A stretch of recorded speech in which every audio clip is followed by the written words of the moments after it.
Hey, this is Mike with Fuel the Pursuit. In this video, we want to talk to you about metabolic flexibility and what it is and how to leverage that in the backcountry to enhance your performance and your endurance.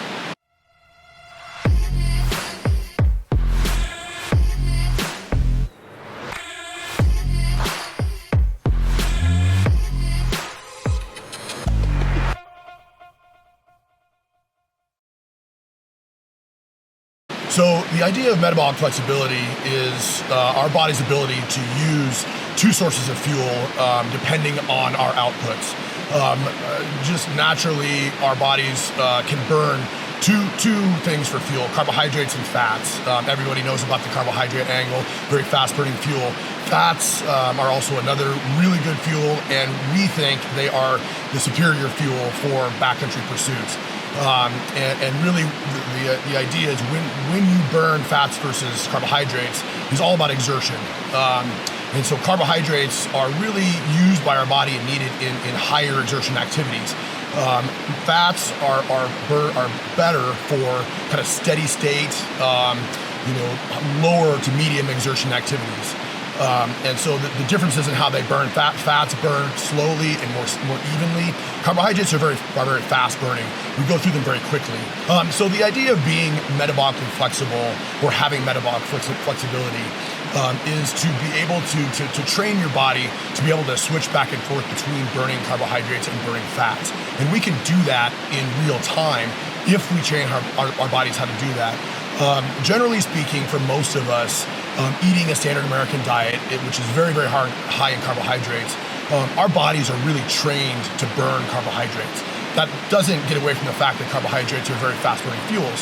So hence the need to eat more often with the activities that we're doing if our bodies only know how to burn carbohydrates and we're only fueling with carbohydrates.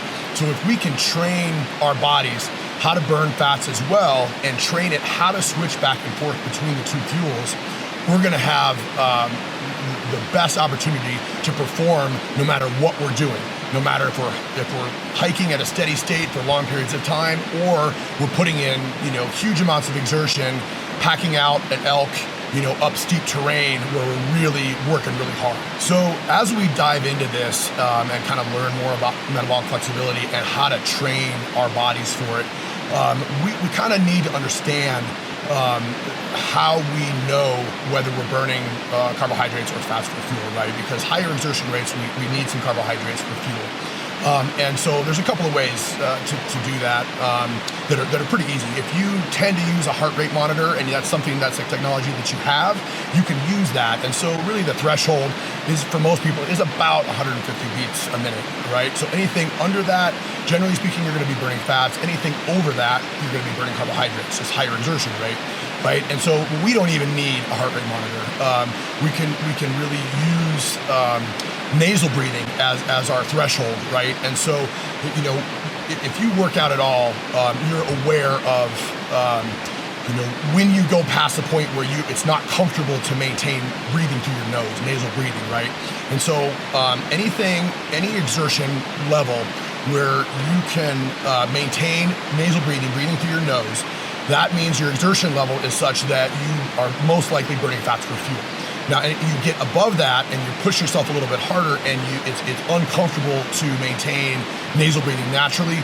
Generally speaking, you're going to switch to burning carbohydrates for fuel. So that's a great way to kind of measure your threshold, see where you're at, and kind of understand when you may be switching back and forth between fats and carbohydrates as fuel. Generally speaking, most of us have, just by our diet, trained our bodies how to burn carbs efficiently, and we don't really eat a lot of fats or have trained our body how to burn fats as fuel. So we really to gain metabolic flexibility or to become metabolically flexible, we need to intentionally train our body how to do that, how to burn those two different fuels.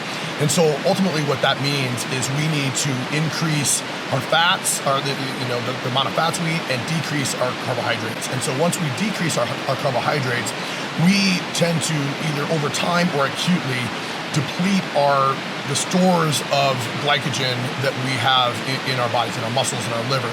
So we store a certain amount of those fuels of carbohydrate fuel as glycogen in our bodies. And so to train ourselves to become metabolically flexible, we need to give our bodies a reason to burn fat for fuel and sort of tell it, okay, this is a fuel source that's available. We don't have carbohydrates anymore. We need to switch over. And so that is a process, and we can pull that off several different ways. But ultimately, what that means is training your body how to do that. And you know, in future videos, we'll talk more in detail about how to do that. But essentially, we can leverage several different techniques to do that. We can use fasting. We can over time slowly decrease our carbohydrate storage and levels by just eating fewer carbohydrates in general and increasing our fat and protein intake. But any way you do it, eating fewer carbohydrates and eating more fats is kind of the way to train our bodies how to become metabolically flexible. And you don't have to, that's not to say you have to continue doing that, continue eating a ton of fats and less carbohydrates. We just need to train our bodies so they know how to do that. So then in real time, depending on what, our exertion rates and what fuels we have consumed, it'll be able to do that. If you've enjoyed the content here, please like, subscribe, comment below here. If you would like to see more from us, we will be putting out content very regularly here. We will get into a lot more detail about what we talked about here today. Please hit that little bell and subscribe to our channel, and you'll get notifications when we release new content. Really appreciate you hanging out with us for a few minutes here, and lots more to come.